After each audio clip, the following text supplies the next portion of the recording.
The GAF Cobra Hip Vent provides a great-looking, easy-to-install solution for effective exhaust ventilation on homes with little or no ridge. The Cobra Hip Vent installation is similar to many of the GAF plastic ridge vents you install day in and day out. Let's take a look at the basics of Cobra Hip Vent installation. First, you will need to calculate the amount of attic ventilation required for the job. Information on calculating attic ventilation is included on the complete Cobra Hip Vent installation instructions.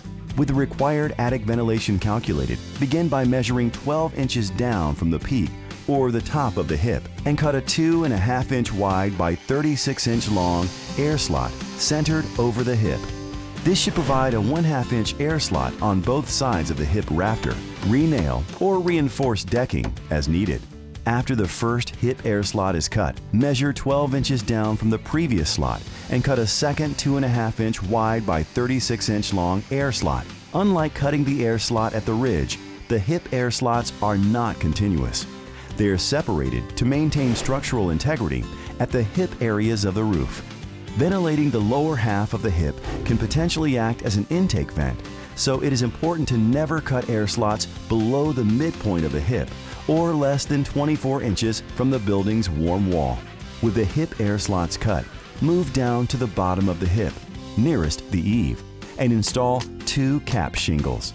With the inscribed towards peak arrows pointing up, use the 6-inch increment circular nail targets as a guide and fasten the Cobra Hip Vent with the included 1 3/4 inch coil nails. Longer hand nails may be required if the cap shingle is installed over extremely thick or pre-existing shingle.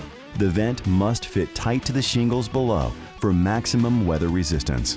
The recommended nail gun air pressure is 95 to 100 psi. However, this may need to be adjusted to prevent over or under driving of the nails. Continue installing the vent up the hip in a consistent fashion. Cut the final piece of hip vent to fit snugly with any adjacent hip vents.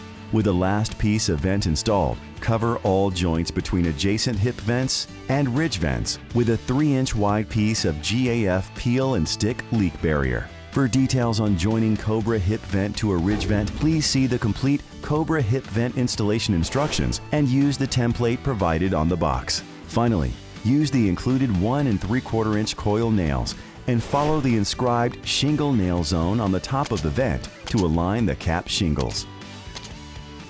For further product and installation information, please visit gaf.com or call 1-800-ROOF-411.